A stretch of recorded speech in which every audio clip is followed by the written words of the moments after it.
So Nintendo had a direct on the 9th of February, which was last week, and I did make a video on it, and I had all the footage and everything edited together, and for whatever reason the audio did not get rendered along with the video.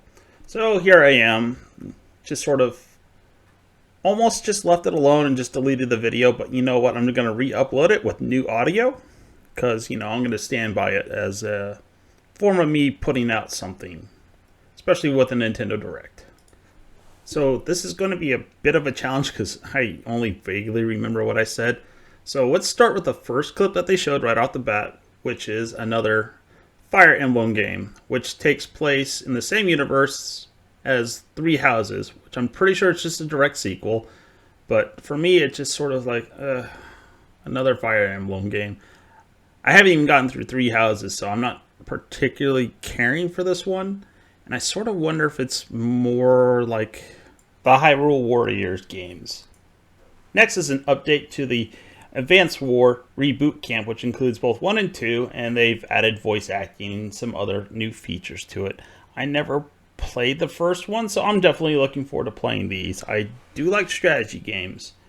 I will admit I'm a bit surprised that they delayed it as long as they did, but I guess that's a good thing. That way they don't, overwork people, which hopefully they've, not done. They did delay Animal Crossing to avoid forcing people to do crunch or reduce the amount of crunch. So hopefully that's the reason why, along with to polish the game. Like they say, a bad game is always bad. Then there's No Man's Sky. I'm going to put this in a category of maybe a little too late. And I'm not really sure how it's going to work on a Switch versus, let's say, even more powerful system like the Xbox One or even the PlayStation 4, which those were the systems that came out on. So I'm sort of questioning the video that I'm seeing right now. But I'm sure there's somebody out there that will love this game on a portable format. I, for one, won't be touching it. I have it on the PC and I haven't played it in ages. Next, they announced Super Mario Strikers for the Switch. This is the highlight of the Direct for me, personally.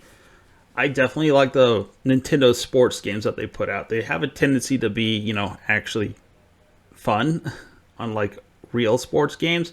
They made golf, not nearly as boring. I did play Mario Golf on the Switch, and I did enjoy it for a little bit, but I haven't really played it all that much. But I do have Mario Strikers on the GameCube and on the Wii, but I don't particularly care for the Wii version due to motion controls and, them being really, really sluggish. And along with aging hardware, they don't really work all that well. And it's really hard to play the Wii version of it. So it is neat that they do have up to 8 players for the Switch. The one thing I do have a bit of a concern about is sort of, let's say, the meta of the game, in which, when you have gear, you're always going to, objectively have people crunching numbers and going through gear and deciding what is best instead of, mixing and matching gear or going with gear sets that, would work all around, which is just a huge problem with games that involve that much gear. If you think I'm wrong, just look at any MMO out there. Next is Splatoon 3. I haven't played Splatoon 1 and or 2. It didn't really appeal to me, mainly because it was almost purely PvP, which I've long since grown out of and really didn't care for. I know they had like salmon events in Splatoon 2, but they were not constantly there, so On top of that, they had a campaign, but I'm pretty sure it was relatively short. And as a result, the game never really appealed to me. Then again, I'm not their target audience, but, they might be trying to expand upon that. Since I do primarily play PvE games, or if that is an option, I do pretty much purely PvE. I've literally switched from PvP servers to PvE because I just don't like PvP anymore. Especially in MMOs like World of Warcraft. I will have to keep my ear to the ground and try and pay attention to this as much as I can. Hopefully this sort of game type will, send a strong message that, not everybody wants to do PvP all the time, or even wants to do it to begin with. That way, you can play the game without having to go through the hassle of playing with other people, because sometimes people are just jerks. Next up is the Front Mission remake, which we all know how well the last Front Mission game, or at least the game that took place in Front Mission, went. The one made by Kojima's production company, where you played a Wanzer pilot that didn't get to pilot a Wanzer, except for a segment or two where you got to control the arm, which I'm not gonna count.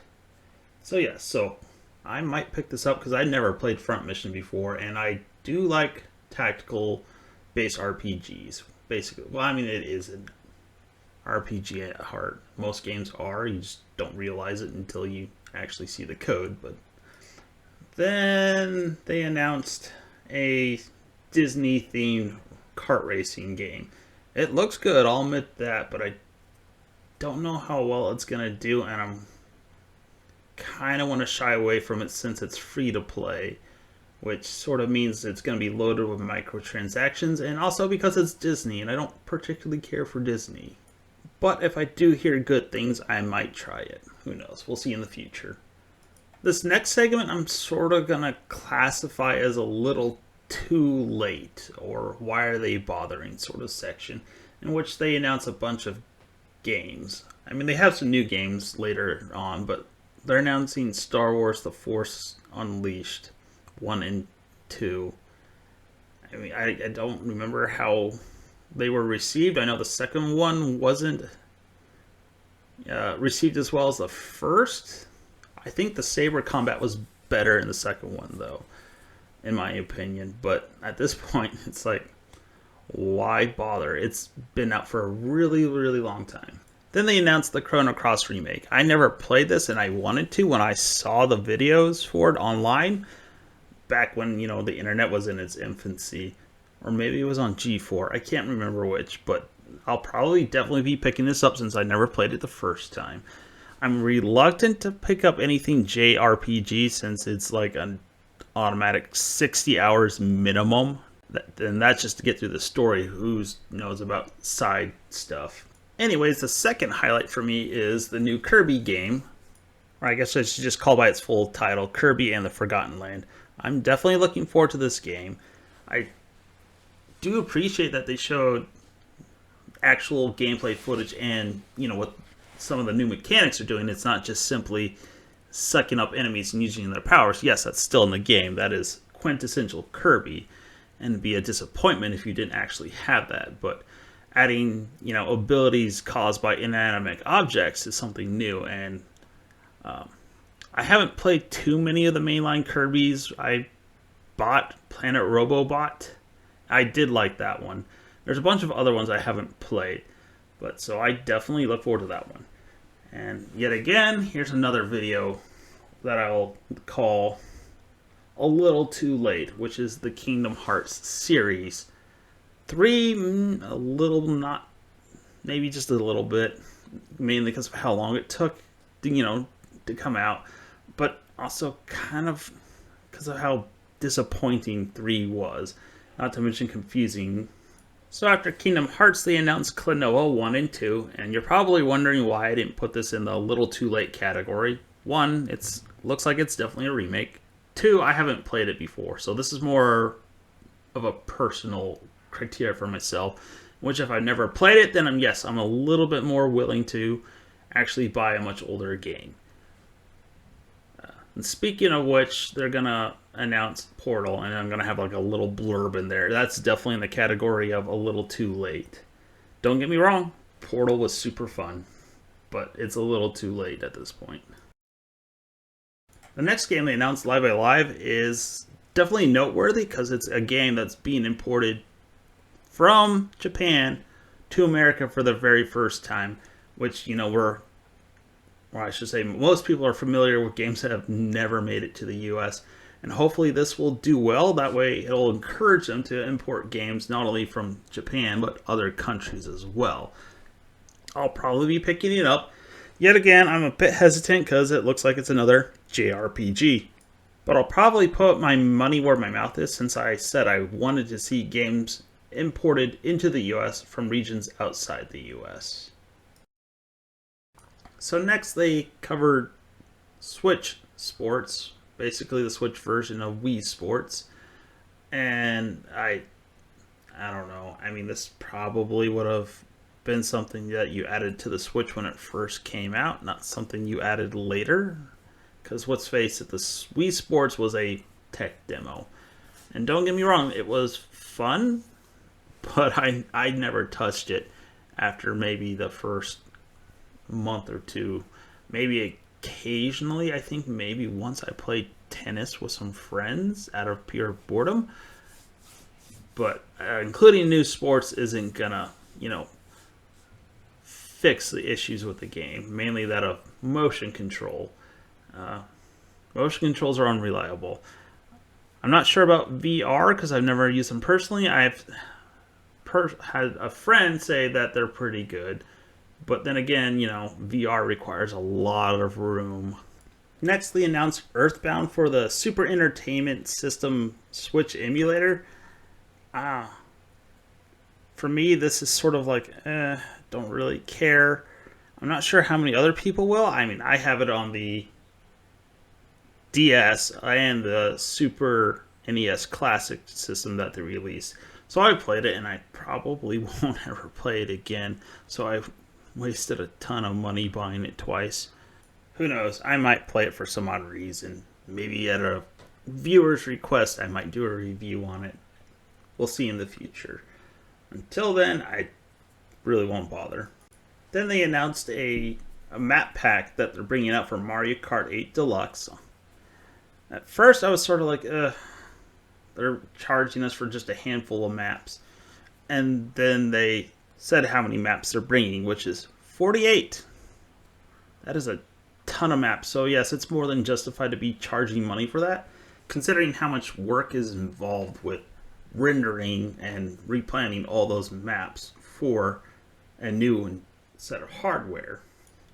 Don't get me wrong, yes, I do like free things, but I have been burnt on the past with maps, especially for how much they charge for them.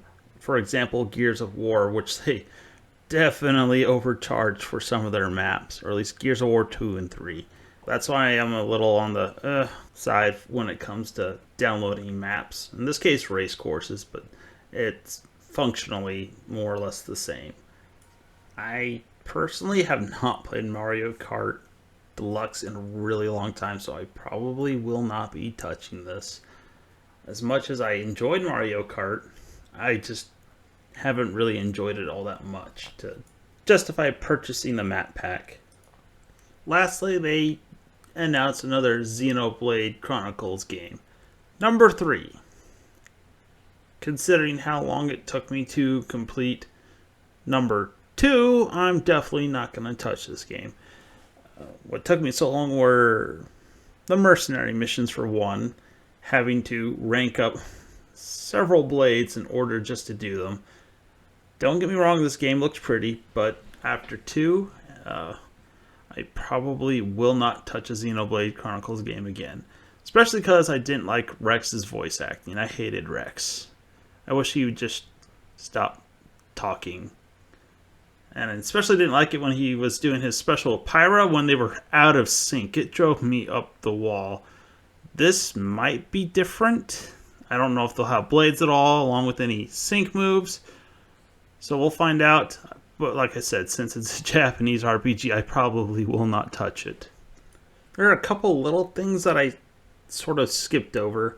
They announced the Ezio collection for the Switch, which is Assassin's Creed. That again is in the category of a little too late, even more so than a lot of the games they announced. And they also announced a free update for Metroid Dread, which they have a rookie mode, which replenishes more energy, and Dread mode, which kills you in one hit. The game was difficult, so I'm not entirely sure why they chose to do that. To be honest, the Emmys were what was difficult with the really short window to counter. So if you made it this far into the video, thank you for watching. Please like and subscribe.